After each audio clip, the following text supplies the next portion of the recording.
And a million faces formed together, made for elevation. And the soldier won't surrender faith. This I can find that never burns to embers.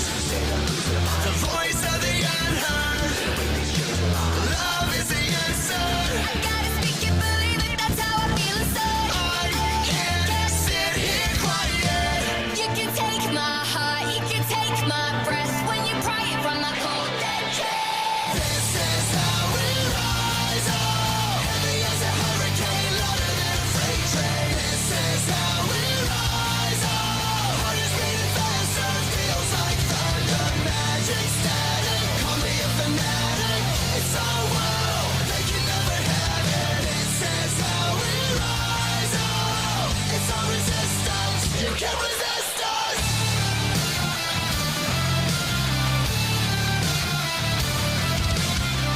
Can you hear me? Are you listening? Sleeping and the shadows could be making history. Through the fire, on the water. Used to be a slave, but now you are a conqueror. They can take my heart, they can take my breath. When they pry it from my cold dead chest. This is how we rise up. Heavy as a hurricane, louder than a freight train. This is how we rise up. Heart is beating faster, feels like thunder. Magic static, call me a fanatic. It's our world, they can never have it. This is how we rise up. It's our resistance, you can't resist us. We're rising up, rising up, we're rising up, rising up, we're rising up. This is how we rise up. It's our resistance, you can't resist us. This is how we rise up. Heavy as a hurricane, louder than a freight train. This is how we rise up. Heart is beating faster, feels like thunder. Magic static, call me a fanatic. It's our world, they can never have it. This is how we rise up. It's our resistance, you can't resist us.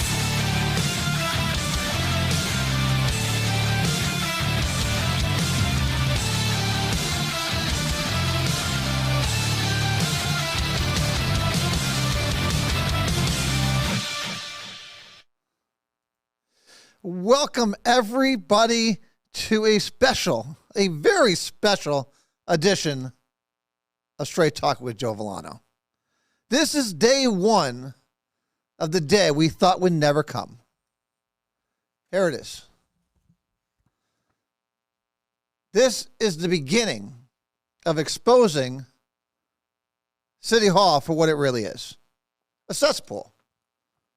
It's been decades and decades of, I'm calling corruption, because that's what I think it is.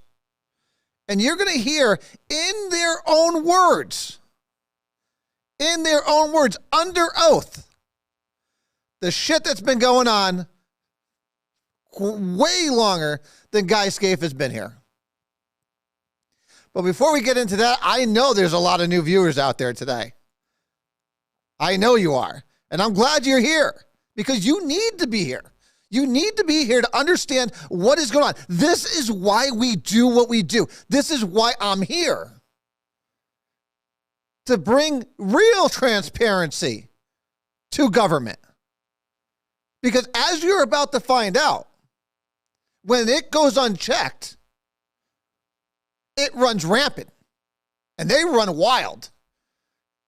And they don't care. I bet they care right now. They should care right now.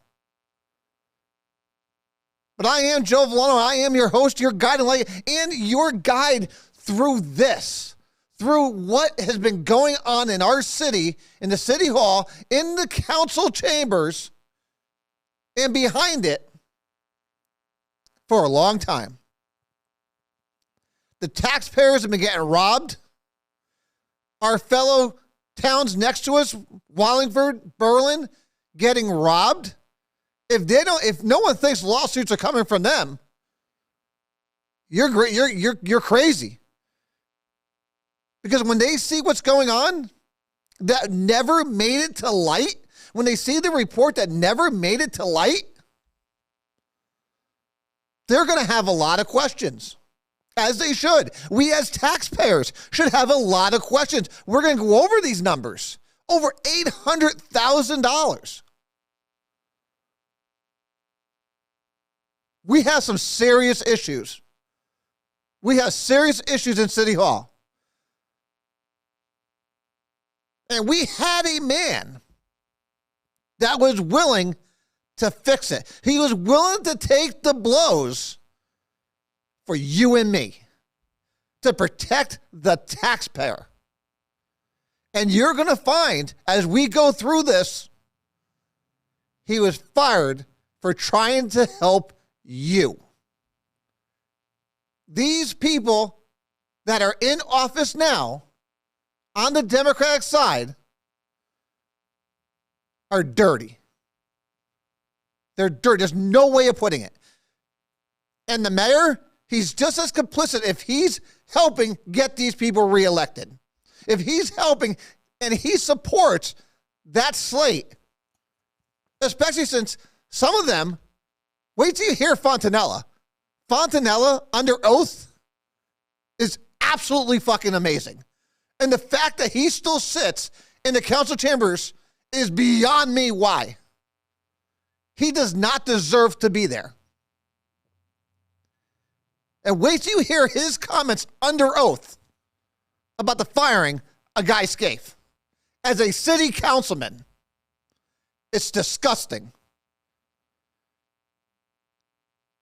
Councilwoman Batista, thank God she's gone. Wait till you hear the stuff she had to say in this report. Like I said, the police chief, bear warning. This is what's coming for you next. When I say that you will be Guy Scaife, you will be. Because as you're going to see as we go through their own quotes, with their own quotes, you're going to see what's coming for the police department. This is scary stuff. This is scary stuff that we knew has been going on for a long time. Now it's on paper. And I still got 1,800 more pages coming. This is just the final report from the judge. I still have all the underlying evidence that got us to this. which I'm sure is going to be a lot scarier. And at the end of the day, I think we have just scratched the surface on what the hell is really going on at City Hall. Because I still haven't gotten answers on a couple of things that we're going to talk about that are in this report. Like why projects, their budgets have been open for 20 years after their project has ended. That Guy Scaife found. And he had Mike Lupkus close them. Where was all that money going for all those years? What slush fund were they running? Where were they using our money?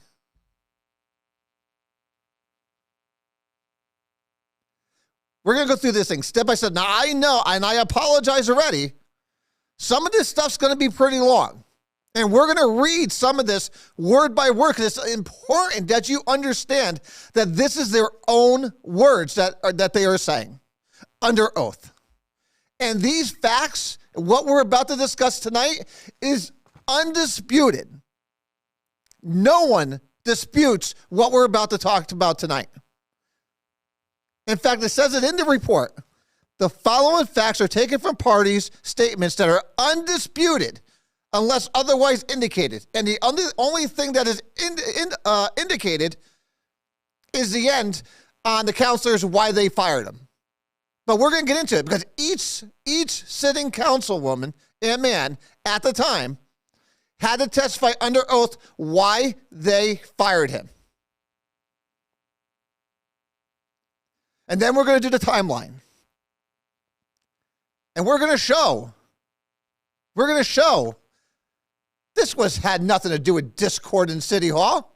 This had to do with everything about Guy Scaife outing council people for wrongdoings, along with senior staff at City Hall. And they were working together. They were working together side by side to badmouth the city manager and to get him fired. Ladies and gentlemen, this is what we're up against. And this is what we've been fighting for a long time. If you want to call in, 203-679-9610. Or if you want to email us, straighttalkjv@gmail.com. My email blew up last night. When I dropped this online, my email went through the roof. But you know who didn't contact me today that I did send this to? The Record Journal. The Record Journal didn't even contact. Didn't even, nothing. They don't care. I told you, they were in the pockets of the Democrats. And some of the shady stuff that was going on with the Record Journal. And we're going to talk about it.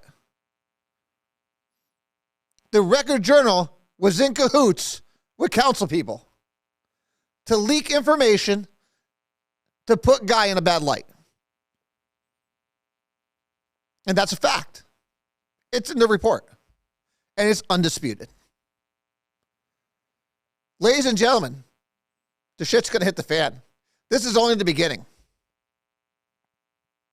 But I'm so happy that this has come out before the election. Because it's important for everybody to understand that your vote really, really matters. If you want all this to come to light and listen, Democrats have been talking all week about transparency. We need transparency at the police department. We need transparency. How about transparency in your own fucking house? Because you've been hiding this for years. And you've been trying to sit there and say, nothing to see here. There's a lot to see here. And there's a lot more to come. And the great thing I love is that Guy Scaife is willing to talk. Oh, yes. Oh, yes. Ladies and gentlemen, hear it here. I, yours truly, will be meeting with Guy Scaife. And Guy Scaife will be answering questions. So we're working out the details. It's either going to be a Zoom meeting, a phone call. It's either going to be on recorded, or I might be flying out to Iowa. But Guy Scaife is going to answer the questions. I wish I could have done it before Election Day. But you know what? This is so important. This is so important. I believe it cannot be rushed. And I'm not going to say, listen, I'm not playing politics with this. Because this is so important to make sure we get it out there and it gets out right. And the facts are right. Because I tell you what, some of this stuff is criminal. And how this wasn't sent to the police department for investigation is beyond me. Councilwoman Jelks not only should she not be majority leader, and the fact that her fellow Democrats, knowing what she did, supported her for that. The mayor turned around and said she's a great person. They work well together. You know what she did. How can you support her? How can anybody? You were being complicit in what she did.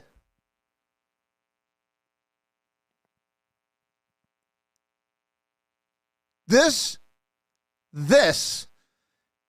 is why one-party rule for so long and no oversight is extremely dangerous. Extremely dangerous. Because when they feel that they have a grasp on everything that happens, this is the shit they do. They think they're above everybody. They think they're above the law. They think they're above the rules. Until someone smacks them in the face. And Guy Scaife did just that. Guy Scaife said no. He had the balls to turn around and say no. And for all those people that are asking me, listen, all this stuff is public record. All of it. All this can be found in the federal court system if you know where to look. It just happened to drop yesterday. And I thank them for doing so. Like I said, I still have 1,800 pages on their way to me of all the supporting documentation that came to these conclusions. And that's testimony, and that's all sorts of depositions from council members, pretty much all of them, on what was really going on.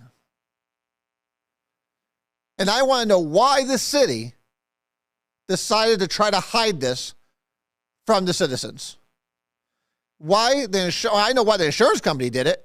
The insurance company probably read it and was like, we got to get the frig away from this thing. This thing could get really dangerous. And I think some sitting council people were like, this is going to be horrible for us. And it is. So let's dive on in, shall we? So like I said, I'm going to put these up on the screen because like I said, I know they could be tedious and I apologize, but you know what? This is really important. This is extremely important. And everything we see tonight, again, if you want this report, you can email me. I'll be more than happy to send you the full report on it. Here's the first page. First thing I want to discuss is right here. So make sure I'm on the right one. I try to put these all in order. I think I have them all in order, so that's good. So this is how fast that he started finding these problems. Because remember, when he came in, he dug right in, and he started diving into these financials. So on December 16th, he began his employment as city manager, the city of Meriden, and he began applying his affidavit asserts that in the beginning of 2017, he discovered a deceptive financial scheme that was unethical and involved significant dollars. And that is, again, when I get the 1,800 pages, those are just all the articles or the evidence that was presented at the time. So just skip on through that. He began reporting the financial improprieties to the city leadership and in discussions with the full council and raised the concerns regarding the financial issues in a formal leadership meeting held on February 16th, 2017. On February 8th, Dennis Waz, who, again, great man, he was running the Department of Public Utilities at the time, wrote a memo to the plaintiff describing these financial improprieties. Mr. Waz was concerned about the amount of public about the funding public utilities contributes to the general fund for in-kind contributions. Now, again, the PUC is not the only group that went after Mike Lupkus for wrong financials. When I was part of the golf commission, we thought we were done with our bonding. And then Mike Lupkus turned around and said, no, you got 5 more years on it. And we were left in stun and said, all right, well, show us the evidence of that. We never got that evidence. They sat there and they kept going by and by. We asked for that evidence and all the financial records. We never got them. So the PUC is not the only organization in the city that got screwed by Mike Lupkus' little financial scheme here. They're not the only ones. And I think if we had let Guy Scaife do his job, more of this stuff would have come. So according to Mr. Waz's calculations, contributions to some departments were in excess of 40 and up to 88%. That calculation meant, according to the plaintiff, that the not-for-profit municipal utility that provides water and sewer services was paying over $2 million a year for in-kind contributions from the city and passing that cost to its customers. That's you. That's you who they were paying, they're passing that to.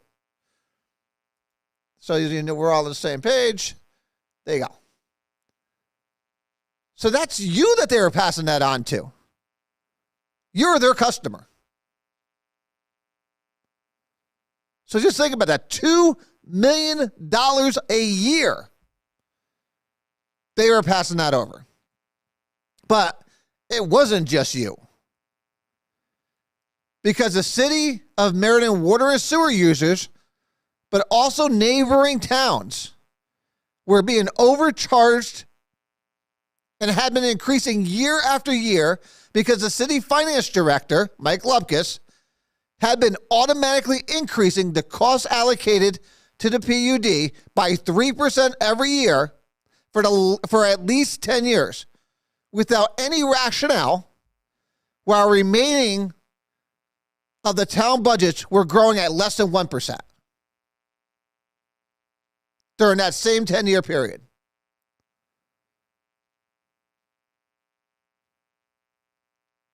Do you understand what that means? That they were charging 3% more every single year. So we wonder why water bills are so high. They were being billed 3% every year when the budget was only going up 1% or less. That's a great question, Keith. Where was that money going? Where was that money going?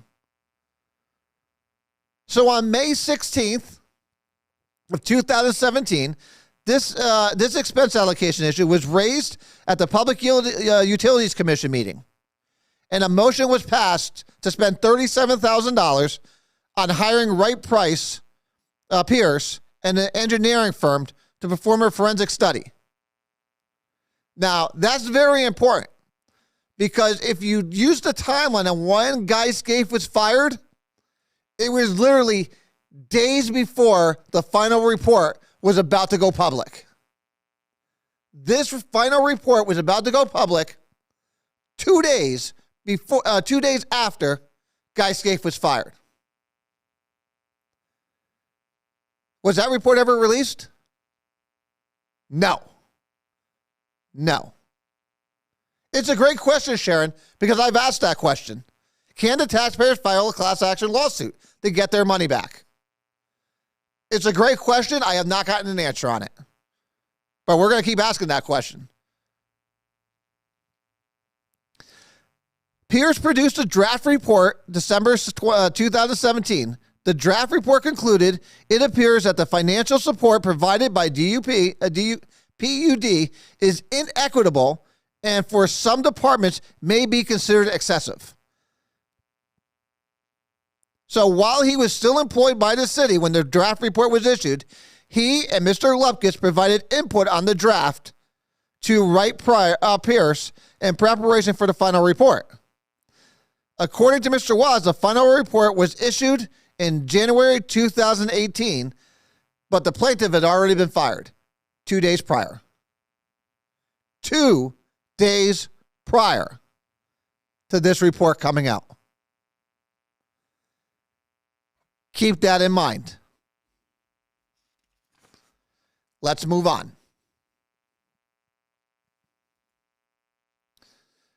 That's that one. On May 24th and May 27th, 2017, the plaintiff emailed Majority Leader Brian Daniels. So Brian Daniels was Majority Leader at the time back in early May of 2017. Council Minority Leader Daniel Bernay, as well as the Mayor, Kevin Scarpati, expressed concern over Mr. Castro's tabling of a capital improvement program resolution the plaintiff had submitted for funding projects.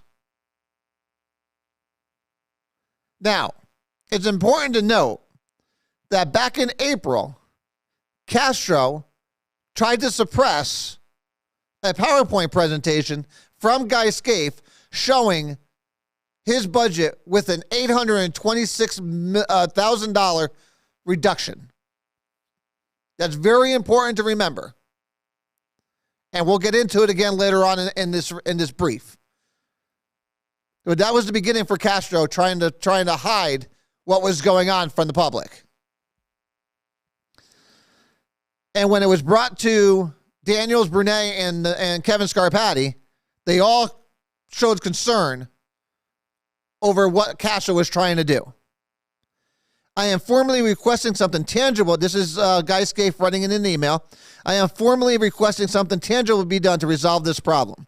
Mayor Scarpati replied that he was appalled by what took place and felt that if decisions were going to be made into a meeting regarding a given item, they should be properly vetted and discussed before tabling. And Mr. Brunet reiterated Mr. Scarpati's concerns via email, stating this is an important component of the budget and that had no rationale for immediate tabling. So this is the start of the pushback from people like Bob Williams, Joey Carabetta at times, Shamik, Lenny Rich, and Dan Brunet. Other reports involved Mr. Lupkus and lawyers in the city's legal department, Michael Quinn and Debbie Moore. Now, there are accusations of unethical treatment and stuff going on in the legal department, but unfortunately, it did not really get into it on this. So I'm hoping that's going to be in the 1,800 pages that are to come. So we're not going to get into much of that during this. Plaintiff gave Mr. Lupkus an annual performance evaluation and placed him on a performance plan, obviously highlighting that his lack of focus in certain areas was resulting in unnecessary costs to the taxpayers.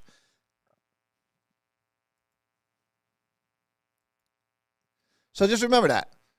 Resulting in unnecessary costs to the taxpayers, so he put him on a performance plan, which you think would be a smart thing to do. You have a guy who's trying to hide shit, getting council help to hide it. So the city manager put him on a performance plan because, again, his actions were resulting in unnecessary costs to the taxpayer. That's you and me. He was robbing us, and Guy Scaife was trying to stop him. Is basically what it comes down to. The plaintiff also asserts that on August 21st, 2017, he recommended Mr. Lupkus' removal to the HR director and the council leadership. According to the plaintiff, he raised concerns regarding the unethical conduct of attorneys Quinn and Moore throughout the summer and fall of 2017 to council members. I don't know what that unethical conduct was. It does not state here. It does not say here on what it was. So, now they also did surveys for his job performance. And again, it's undisputed that a majority of the responses from that survey came back positive in regards to the city manager. Now, obviously, the negative ones, we already know who they were from. Juliet, Wilma Petro, and a couple of others. But all the major departments had high praise for him.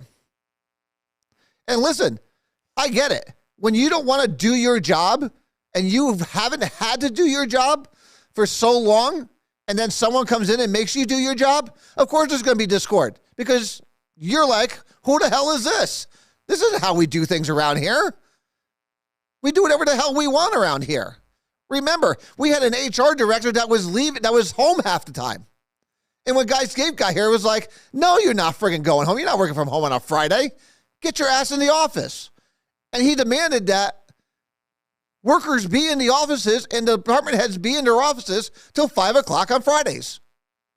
And every day. This was a man who was tightening the grips of City Hall, and it needed it. So, of course, there's going to be pushback. Most of these people have been here for 20, 25 years before he got there. So is there going to be unrest? Of course there is. But isn't that good? I would have thought that's good for the taxpayer because the people are actually getting what they're paying for, which is having these employees working. But apparently they didn't feel that way. Or did they care? Next one, here we go. On October 30th, 2017, the City Council convened a regular meeting which Councilmember Daniels, seconded by Councilmember Brené, made a motion to increase Guy Scape's salary by 2% and to make it retroactive to 2017.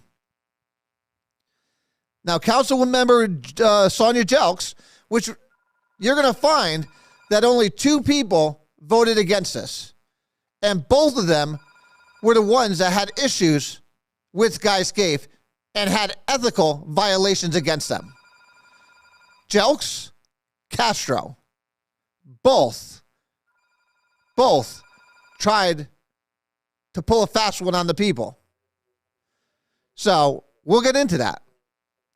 So they got a 2% raise. So Councilmember Jelks spoke at the meeting and stated that she was not for a salary increase at 13. She agreed that there has been some improvements in some things that are definitely going to be beneficial to us. But she thinks that the majority of the savings and benefit are still to be proven. He eliminated some job roles, and that is concerning to her. Of course, she wants as many people there as she possibly can. And listen, if you're going by her, unless you're like her, she don't want you there. He eliminated some jobs and roles. She hasn't seen savings yet, but will continue to be a concern for her. Honestly speaking, the city manager's performance has been a mixed bag. There are still some ongoing concerns regarding his management style and some of the behaviors he has put forth. Councilmember Castro also spoke against the salary increase. Mr. Castro expressed concerns over the city budget increase of a little over $2.5 million. Now, that $2.5 million is very important because most of it was the budget he was putting back minus the $800,000. So that $800 and something $1,000 was in his budget, which is why it was a large increase. Let me move you to the next one.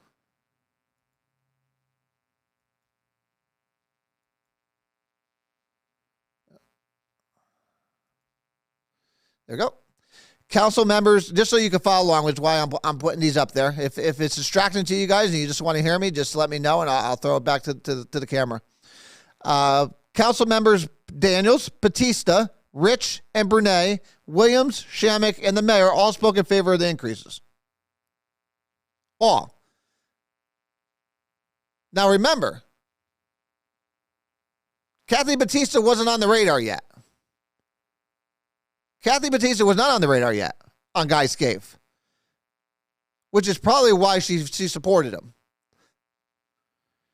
But I'm going to skip through the rest of that because it just gives Daniels, given all the things that he did with the Humane Society and the Housing Authority.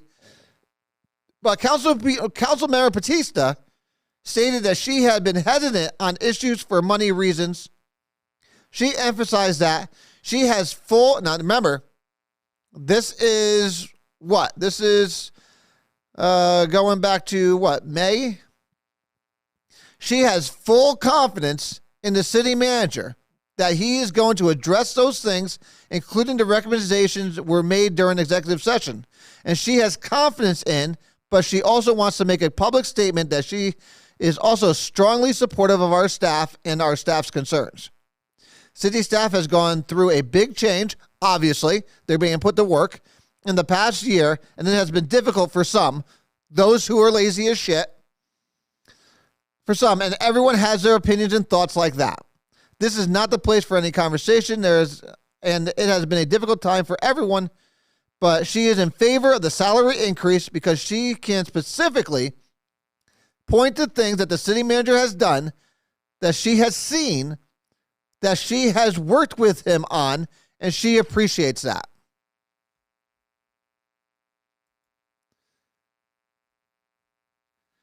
The motion of the salary passed 9-2 with Jelks and Castro voting against it.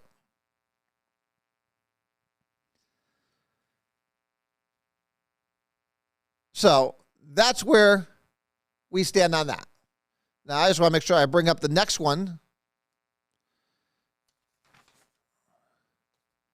Because we're going to jump all the way to December 12th.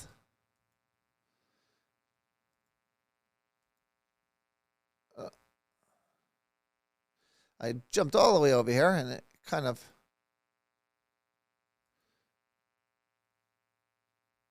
Here we go. So, on December 4th of 2017, David Lowell was sworn in as majority leader, replacing Mr. Daniels, which still, no one really knows why Mr. Daniels gave up the seat. I'm still not buying the reasons. I just think that Brian Daniels wasn't on board with the firing and what was going on at City Hall. That's my assumption. You know, Brian Daniels is a lot of things, but I think I think he's a good man he's a good wordsmith. He can make you believe anything. But I don't think he was for this kind of nonsense, which is why I think he stepped aside. But the next day, after he was sworn in, on December 5th, Mr. Scaife emailed Mr. Lowell about an important personnel-related item and attached an email exchange between himself and Daniels that had taken place on November 26th and 27th of 2017.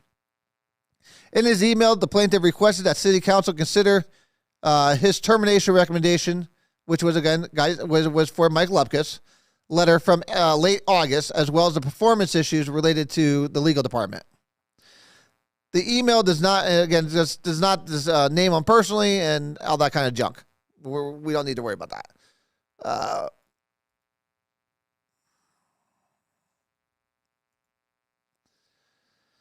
It reads on, other reports by the plaintiff concern council member Jelks. So this is when we get in. This is when Jelks jumps into the scene. On December 13, 2017, plaintiff emailed Councilmember Lowell reporting that Mrs. Jelks has been blind copying communications with him and different council members to the Record Journal. So some will ask, well, how did he find that out? Well, I think Ms. Jelks, even now, she doesn't realize IP addresses do things, and IP addresses will always trail back to someone and to some computer. The email states that there have been a continuous leak of information to the Record Journal, and so it has obviously been from the beginning that one of or more of the city council members were a significant source of the leaks. So Mr. Scaife, as city manager, and his right to do so, have requested the IT director to perform an email search, and the search produced 3 emails that Councilmember Jelks had forwarded using blind copy function so that other individuals, including the chain, would not be aware that the Record Journal's inclusion, and so when any reply all responses would automatically send it to the Record Journal.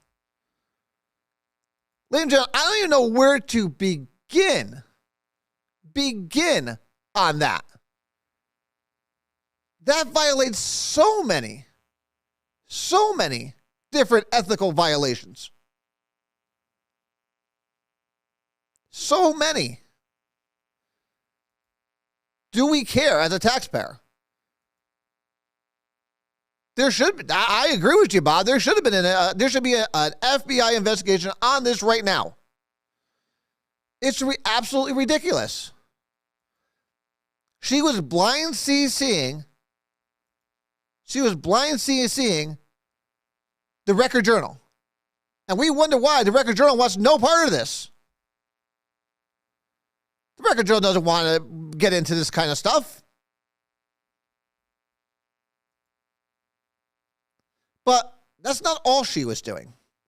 Ms. Jelks, an NAACP member, informally testified, so she wasn't under oath, testified about blind copying Jason Teal at the NAACP from her personal email on a communication dated back on October 23rd. So sending personal emails of city stuff. This must be like in Democrat DNA or something, that they need to use personal emails to do city work. And why she was sending anything regarding HR issues to anybody else, because we are told many a times that HR and personnel issues need to be done in executive session because we can't know about any of this stuff. But she is sending this kind of information via her own personal fucking email to Jason Teal. And this is the new majority leader. And this is our majority leader now. This is absolutely crazy. The fact, and that's why I say it. The mayor and everyone else on the Democrat side, the fact that you are endorsing her, the fact that you put her in a bigger position of power, knowing she's ethically compromised, tells me everything I need to know about about most of the Democratic leadership in City Hall. Now, I'm not going to sit there and besmirch all Democrats. Most Democrats in this city are awesome. And they have no idea what the hell is going on up at City Hall. They have no idea. But the Democrat leadership up at City Hall is running a fucking muck and doing whatever they want. Because again, if you're not for them, again, police chief, this is for you. If you're not for them, and you're not going to do as they tell you, you will be guy-scaped. They will come for you next. So mark their warnings. It is here in black and white. This election has severe consequences. Severe. If you do not take action to stop this. And you're right. Someone put up there, can't Coon just continue? He could have. In fact, Ken Morgan, who's running for Area 4, he could have continued this. But no, he's a puppet. He allowed Juliette Bernansky to come back.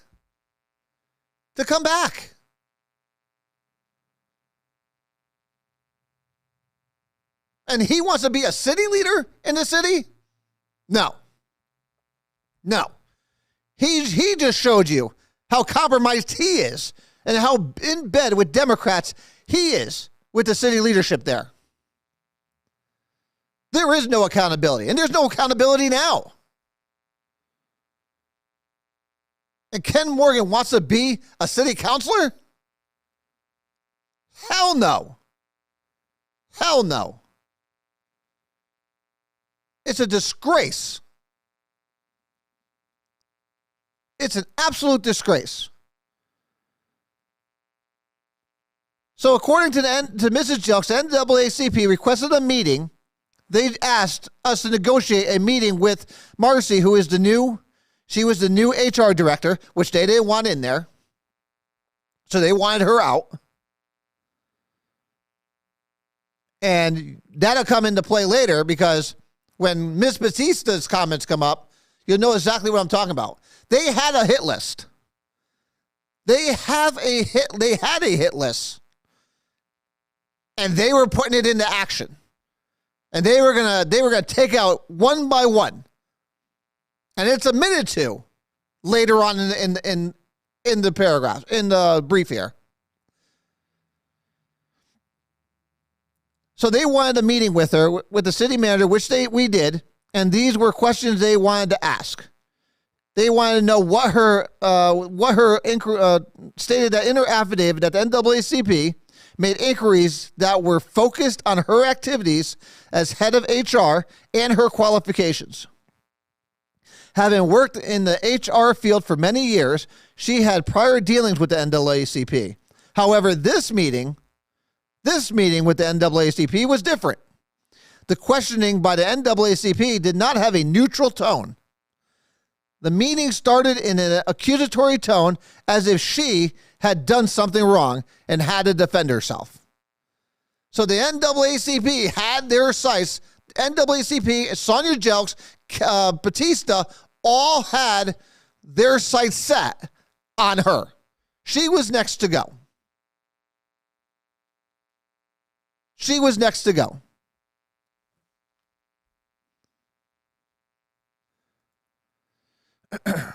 Next up. On December 14, 2017, Councilmember Lowell notified the plaintiff that there would be a resolution on the agenda for the meeting following Monday, December 18th, to terminate his employment.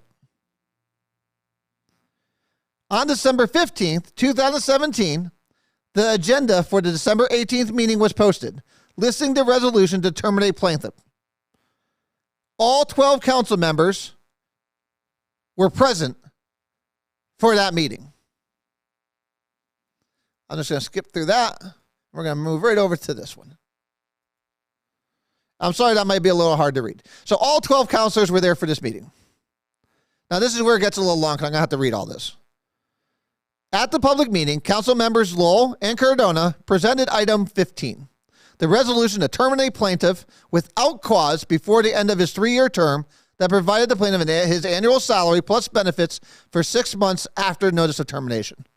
During the discussion on 15, council member Lowell stated that there had been escalated discord in and around City Hall.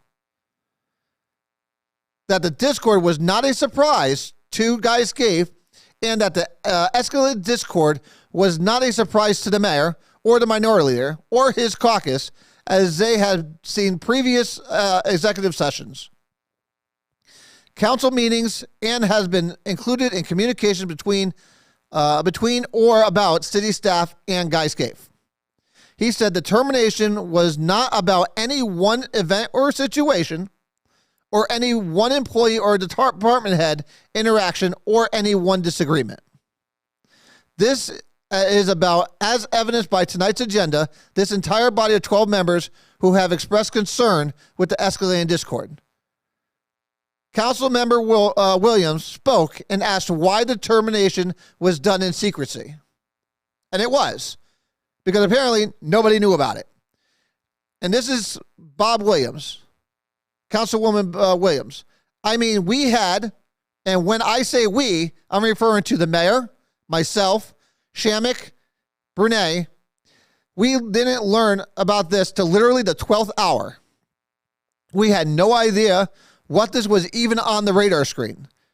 Is there a reason why this wasn't brought to the minority leader's attention so we could have a dialogue and better understand maybe the grounds for termination, which quite frankly, I don't agree with?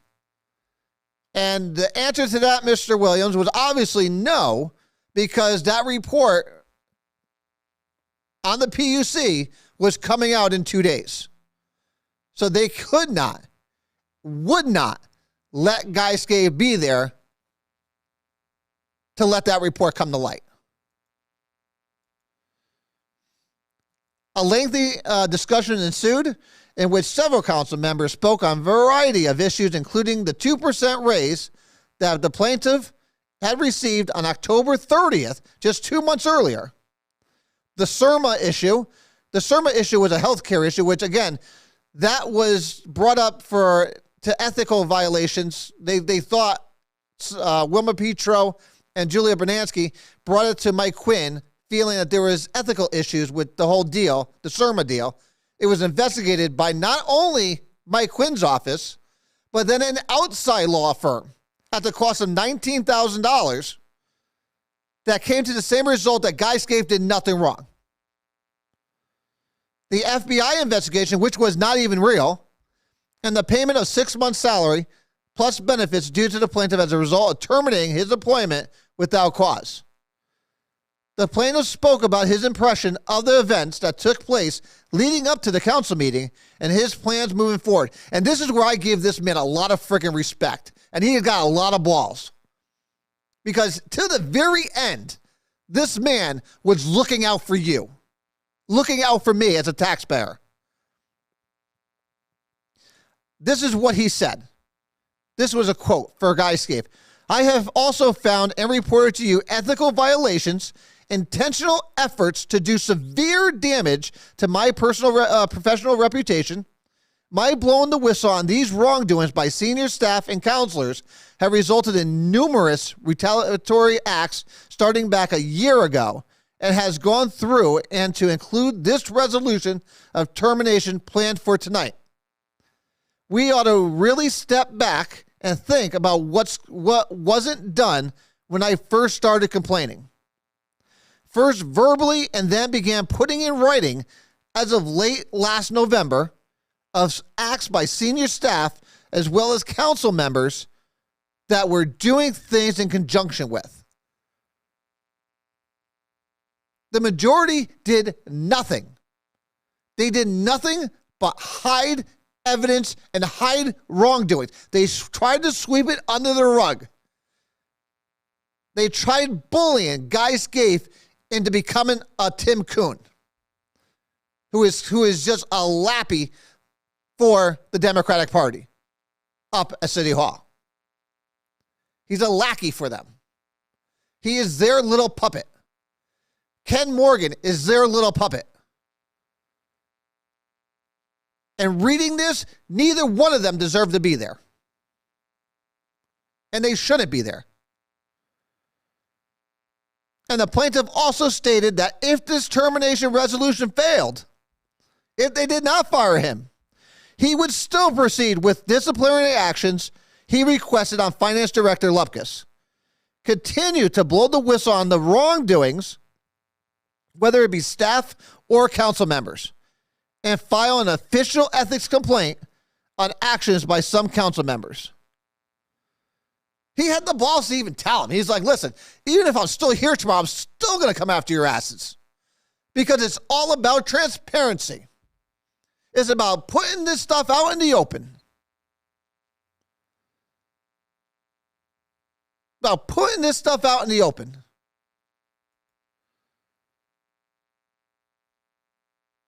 He wasn't afraid of these people.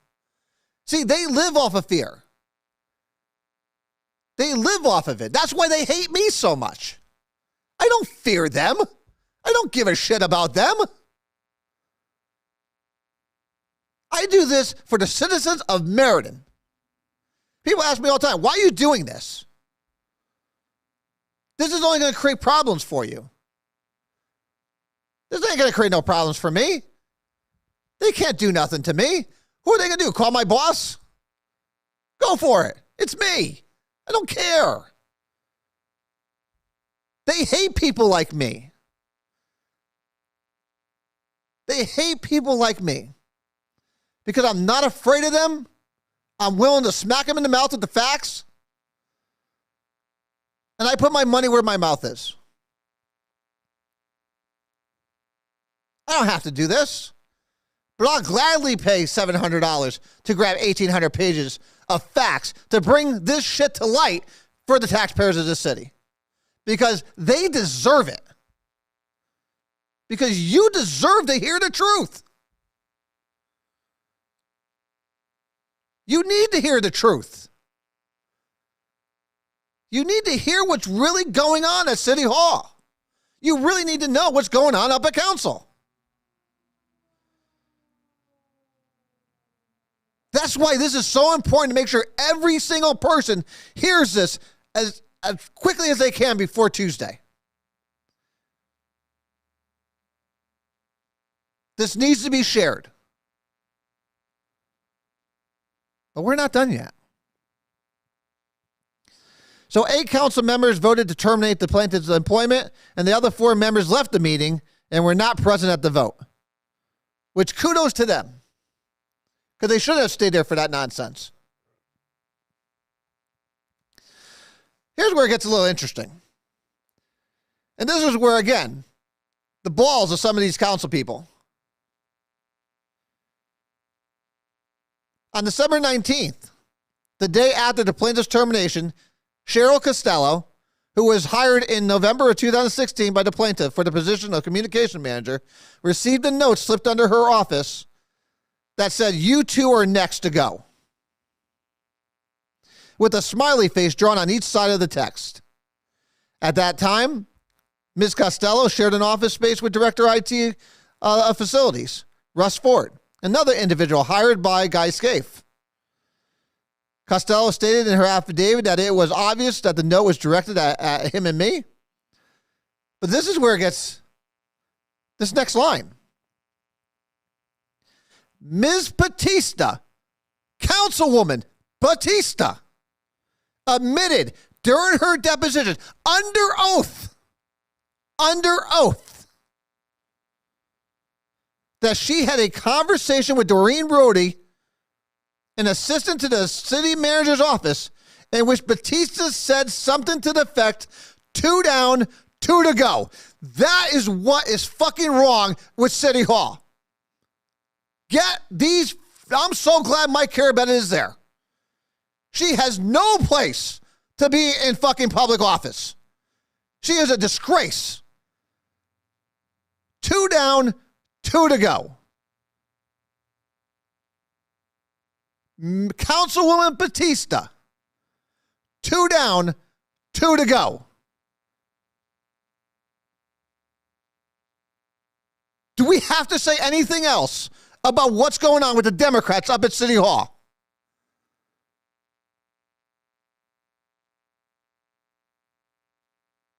Two down, 2 to go. And she was referring to the HR director and Guy Scaife. 2 down, 2 to go from a sitting council member at the time. And this wasn't retaliatory. This was because of discord. With that kind of freaking language, who is providing that discord? It certainly wasn't Scaife for making people try to do their jobs. And Ms. Batista had to admit it under oath that she said it. So it's undisputed. Undisputed.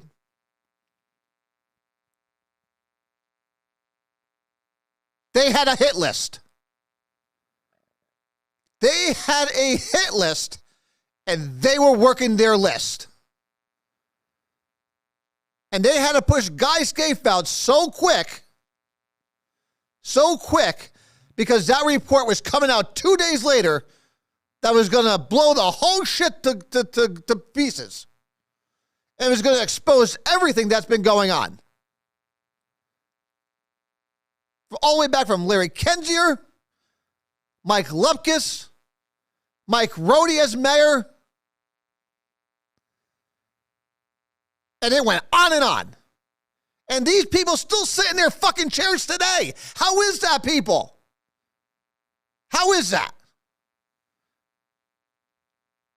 These people should immediately resign. Jelks should be out. Fontanella should be out. Mike Rohde should be gone.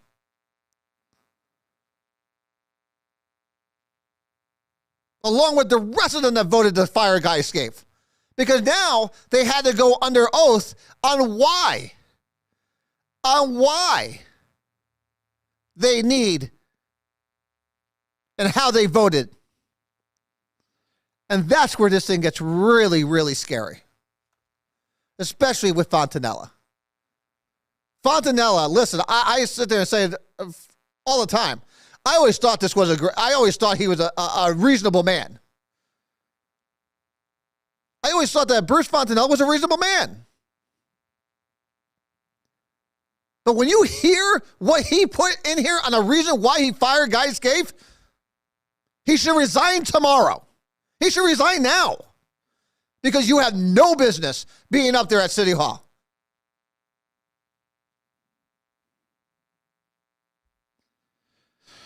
So let me get to the next one. We're getting close to the end here, I promise, guys. So this one's a little long. So the city had submitted evidence. And this is, and again, remember, everything that we talked about before this is undisputed facts agreed to that was done by both sides. So what we just heard from is not disputed. This section is disputed because this now, every counselor who voted to fire Guy Scaife had to go under oath and give their reason why they fired him. The city submitted evidence which plaintiff disputes that Councilwomen Lowell, Daniels, Batista, Jelks, Cardona, Graham voted to terminate the plaintiff due to discord between the plaintiff and city staff and low morale in city employees. Response to attorney questions, that's the reason for the discord. Mr. Lowell submitted a declaration stating, I voted to terminate the plaintiff, Guy Scaife, based on a strong sense that I had that the business of the city was grinding to a halt due to enormous amount of friction between Guy and growing segment of city employees. What was grinding to a halt? They never tell us that. They never state what was grinding to a halt. Because nothing was. Guy Scaife was making them do their jobs, whether they wanted to or not. So I want to know what was coming to a halt. Batista testified, it's always been how Guy behaved and spoke to city staff, not whether he was right or wrong. He may have been right, but it was his delivery. It was how he did things that was intimidating and broke morale. Intimidating, why? Because they didn't want to do their job, so he was forcing them to? That's what called being a boss is like. That's what being a leader is. That's called being a leader. I know you Democrats up in City Hall have no sense of what that is, but that's what it is. It's called leadership. It's called accountability. It's about doing the work for the people. Ms. Jokes testified that the reason for her vote to terminate was a number of things. But the primary reason was the business of the city was not being conducted and the environment. Mr. Cardona submitted a declaration saying that he voted to terminate due to his opinion that of the manner of which he acted with staff and the public, which I thought he was great with the public. I have never heard a single person in the public bitch about Guy Scaife. I've met with him many a times in City Hall and outside, and I've never had an issue with him. So I would love to know if you know any person out there that had an issue with Guy Scaife in the public, please email me. Let me know what it is because I've never seen it. Mr. Graham submitted his declaration in which he stated his decision to terminate was because he believed that the morale of the city employees was at an all-time low and he had sensed that city was about to lose good employees. Obviously, if morale's low because he was making them do their job, he doesn't need. Let them go. What good employees were about to go? Why? Because Juliet threatened to leave, and then she did. Good, let her friggin' go. Look what the fucking mess she made downtown with the whole Penrose deal. Let her go. Why? Wilma Petro's going to go? Go. It's not like they can't be replaced. But this is the one that bothered me the most. And again, Mr. Fontanella, Councilman Fontanella,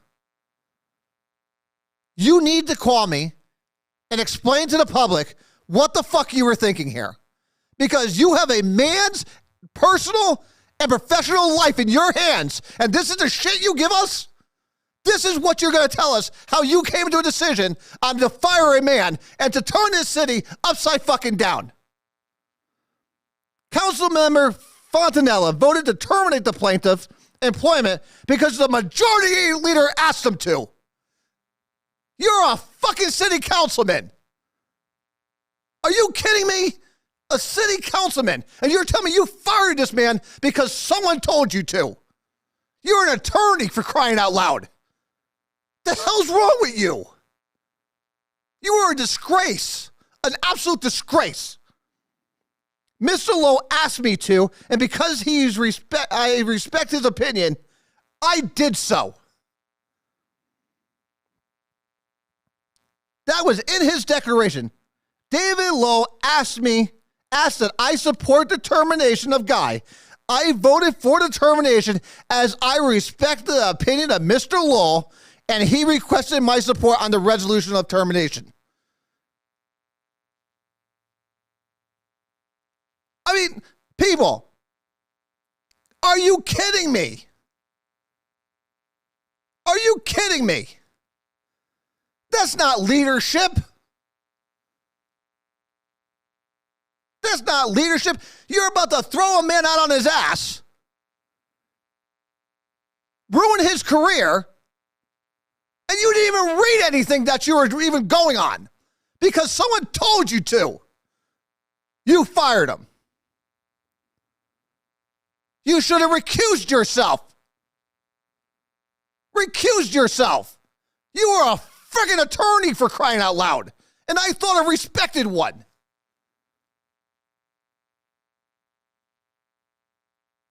That is pathetic.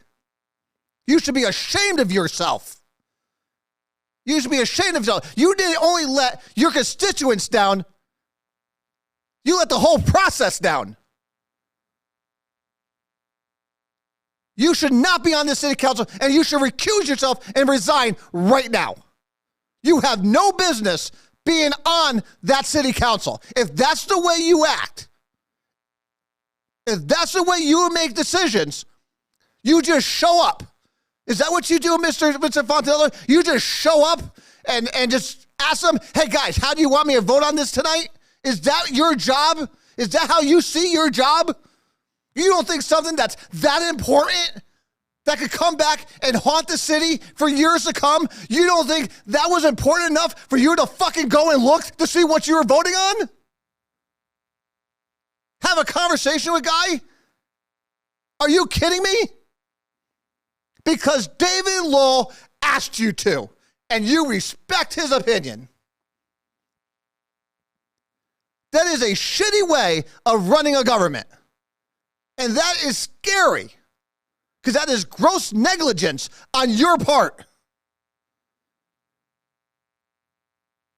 And you are personally to blame for putting the city through what it's been through for the last 3 years.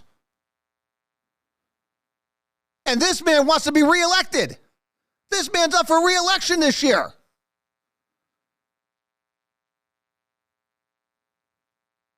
That needs to be put everywhere.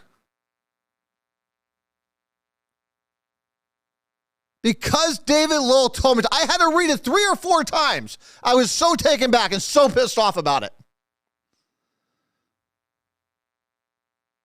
This is what they do.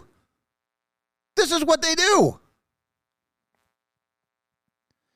Guys gave argues that the stated reasons are pretextual and that the discord was manufactured, which it was, because the surveys don't prove that there was an issue.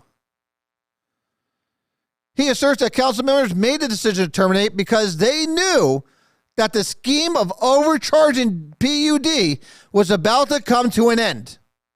They rushed to terminate They rushed the termination resolution, the one that Bob Williams quoted as saying they just found out about. Because once the PUD study was released and the ethic issues of Mr. Castro and Ms. Jelks were raised, the plaintiff uncovered financial improprieties, and one of them was about to cause a huge budget deficit, which would have forced to address.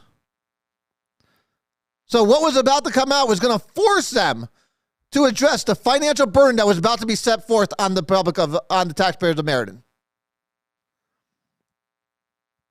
According to the plaintiff, the majority party rushed to terminate him within days, 2 days to be exact, of his report to the council that Ms. Jelks had grossly violated, the city's ethics policy by blind copying the record journal and NAACP on private emails.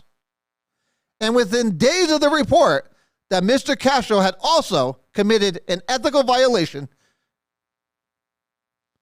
According to the plaintiff, Wright Pierce completed the draft PUD report in the first week of December. And on December 11th, he, Mr. Lupkus, and Mr. Waz met with Wright Pierce to review the findings.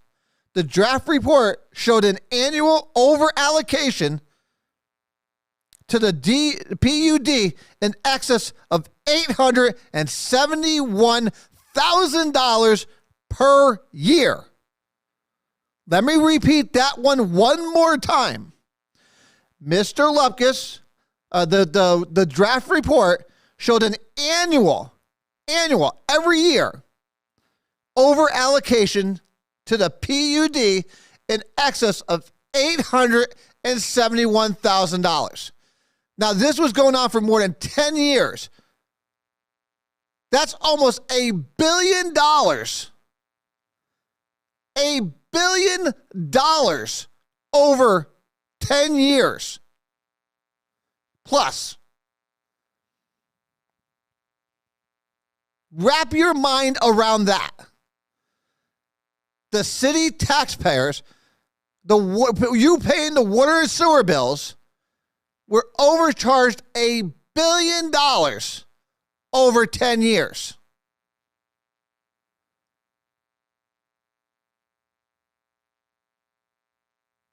Let that sink in there for a second. Almost $1 billion. A B, one with a B next to it.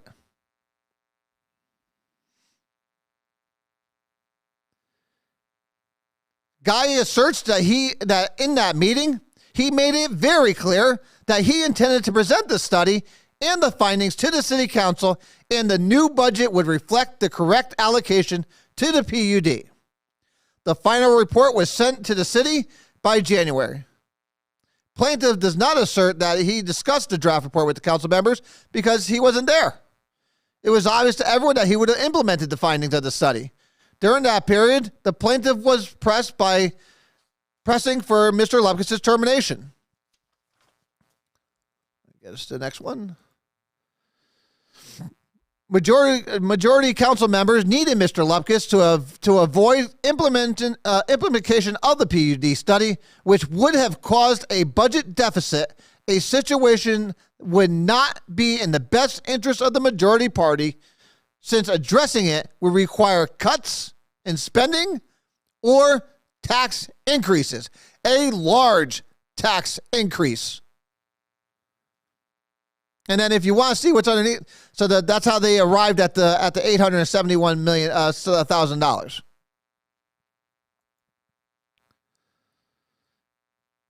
Another motivation for retaliation, according to Guy, was the ethical concern plaintiff had raising with Mr. Castro. And this was brought out in the public. The Guy asserts that he received a complaint in the first week of December of 2017 from the neighborhood association that Mr. Castro had threatened to take away city funding from the president of the neighborhood association unless the association president removed an individual who had been Mr. Castro's political opponent from a leadership role in the association. So we all know that's Beth Bryant. Beth Bryant ran against him for city council, and he didn't like it. And he threatened Holly Wells to get rid of her, or he was going to cut, as chairman of the finance committee, was going to cut their funding. Plaintiff averts that he reported the matter to the council leadership on December 11th and stated that Mr. Castro's actions were a clear ethics violation and action must be taken. Ladies and gentlemen, I wish I didn't have to give you this. I wish none of this ever happened.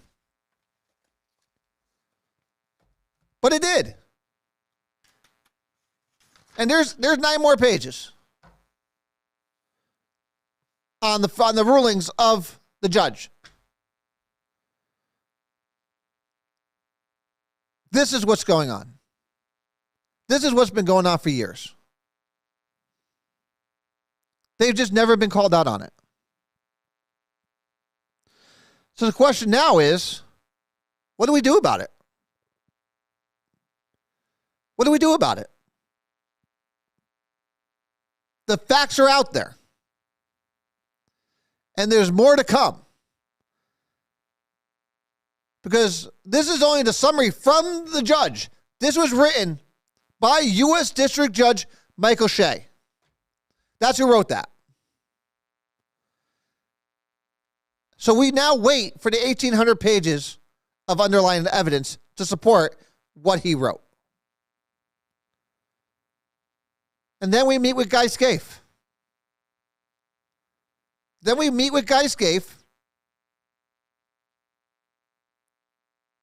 And we get the rest of the story. Because, like I said, this, I'm sure, is just scratching the surface. Some of this should have been sent over to the police department for investigation. And why the FBI has not come in on this?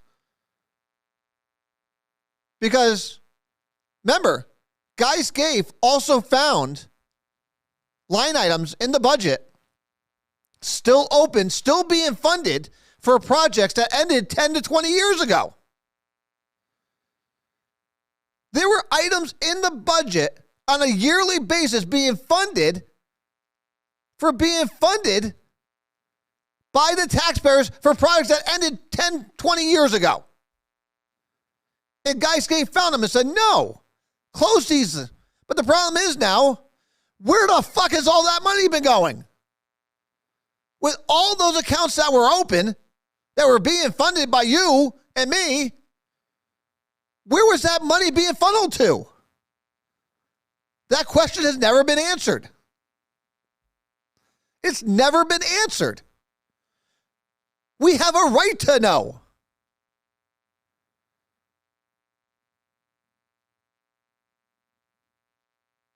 We have a right. And we may need some help on this. We may need the FBI to come in here and rip this stuff apart and find out what was really going on. The taxpayer deserves to know, which is why I don't like the fact that the city settled this case. I would have loved to see, I would have gladly paid $3, $4, $5 million to Guy Scaife to get all this stuff out there. But I think each and every one of us should be sending a letter through the tips line of the FBI to get their asses the fuck up here with subpoenas and go through all these records. Almost $1 billion over 10 years of your money was robbed from you.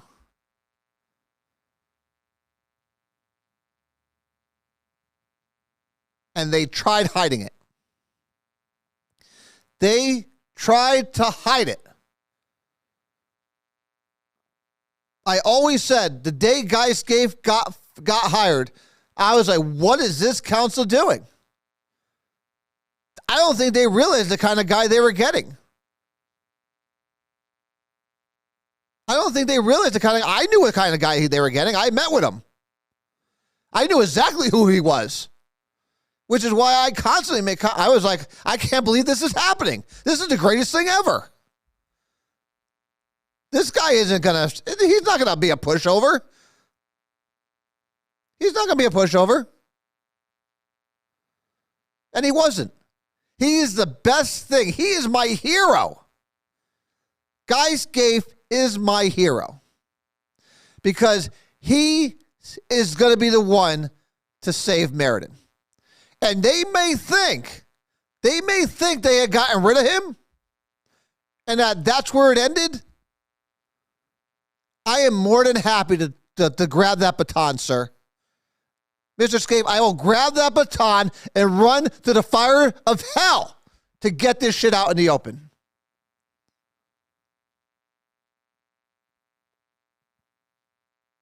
We all deserve it. We all deserve it. And I will not rest until this comes to light. Until people are held accountable for their actions. And ain't nothing going to stop me. There's no one that's going to scare me into stopping. We are going to see this through to the end. And we're all going to do it together. We are the resistance. And we are louder than a hurricane. Just like this opening song states. Louder than a freight train. Because we will not go away. We will not stop. We will not stop till everybody is held accountable for their actions on what they did. I don't care if you're in office anymore or you're out of office. You will be held accountable for what you have done to this city. You know, politicians get a bad rap. Politicians get a bad rap because most of them, I believe, are good people who want to do the best for their communities. And then you have shitheads like this who take advantage of their power, think they're invincible. That ends now. Every one of you need to share this with everyone you possibly can before Tuesday. This video, this right here, this episode should be shared in every page with every friend that you have that lives in the city of Meriden. And tell them to listen to it before they vote on Tuesday. Every Democrat should be running for the hills right now, especially if they were on the city council at that time. And Mr. Fontanella, I'll be waiting for that resignation. You do not deserve to be on this council at all. Neither do you, Jelks.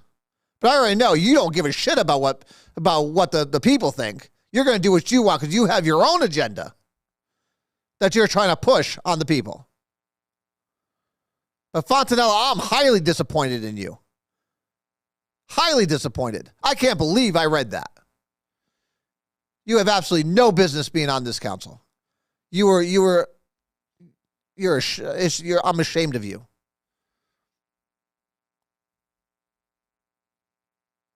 But we got a lot more to come. Like I said, we have just scratched the surface. We have a lot more to go through. And I'll hopefully next time we meet, well, not next time we meet, because we're going to meet again on Monday.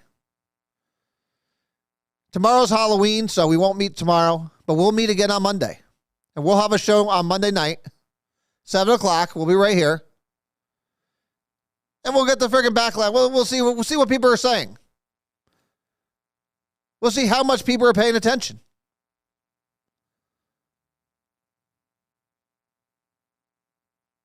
We need to see this through to the end. We need to see this through to the end and make sure people are held accountable. I can't do it alone. I will gladly sit behind this microphone and put the facts out there. I will take the shots, no problem. don't care.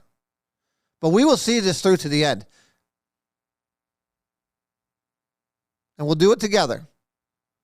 And hopefully, we'll have our fellow Democrats in the city, our fellow Republicans in the city, or unaffiliated in the city. We will all come together with one voice to say, we need to know exactly what happened, even though we know, and we need to make sure those people are held accountable. And that starts on Tuesday. Because I tell you what, you get Republicans in there, we're going to get a lot more information than what we got right here. Because there's still a lot more they're suppressing.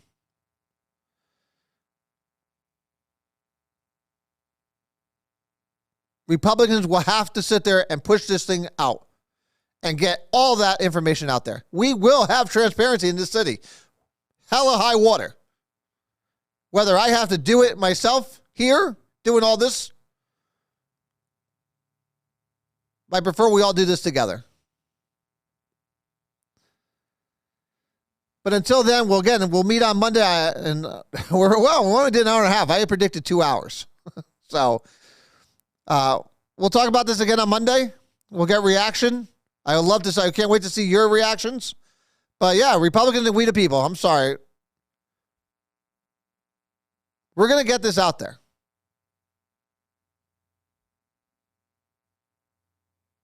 Can't wait. I'm celebrating Tuesday night over at the American Legion. So American Legion Tuesday night, that's where I'll be celebrating.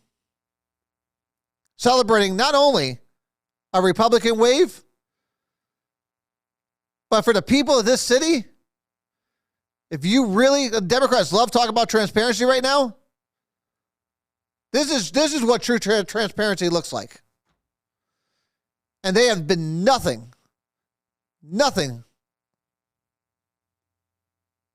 The Democrats have no transparency. They will refer to bullying tactics and threats. But I know our fellow Democrat taxpayers and citizens are not like that. Some are, but a majority of them are not. They're well-minded and trying to be informed the most they can. They're hardworking individuals that just want to feed their family, come home and relax and pay low taxes. That's what they want. They want to live in a safe, secure community. That's all. You'll find that our fellow Democrats in the city, like us Republicans, we have a lot more in common than you think. This needs to get out to them. They need to know what their party is doing up at City Hall. They need to know.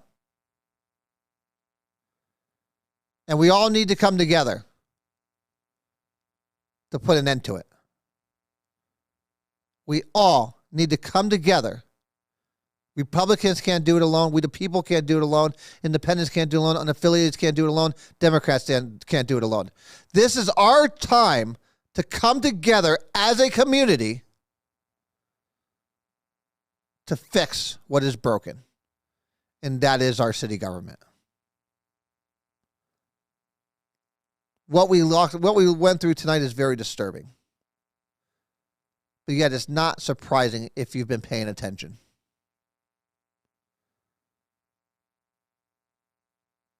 Until we meet again on Monday night, I love you all.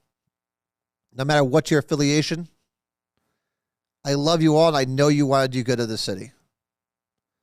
This is about us. It's not about me. It's not about any one person. This is about all of us fixing what is wrong in this city. And it starts at City Hall. And it starts Tuesday night. I love you.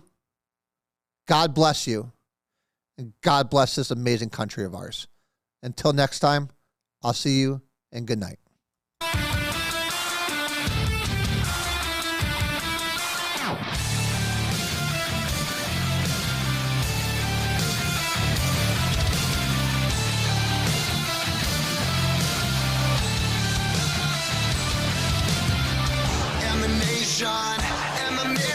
races formed together, made for elevation.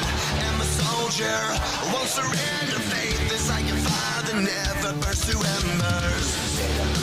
The voice of the unheard. Love is the answer. I gotta speak it, believe it, that's how I feel inside. I can't sit here quiet. You can take my heart, you can take my breath when you pry it from my cold dead chest. This is how we rise up. Heavy as a hurricane, louder than a freight train. This is how we rise up. Heart is beating faster, feels like thunder. Magic static, call me a fanatic. It's our world, they can never have it. This is how we rise up. It's our resistance, you can't resist us.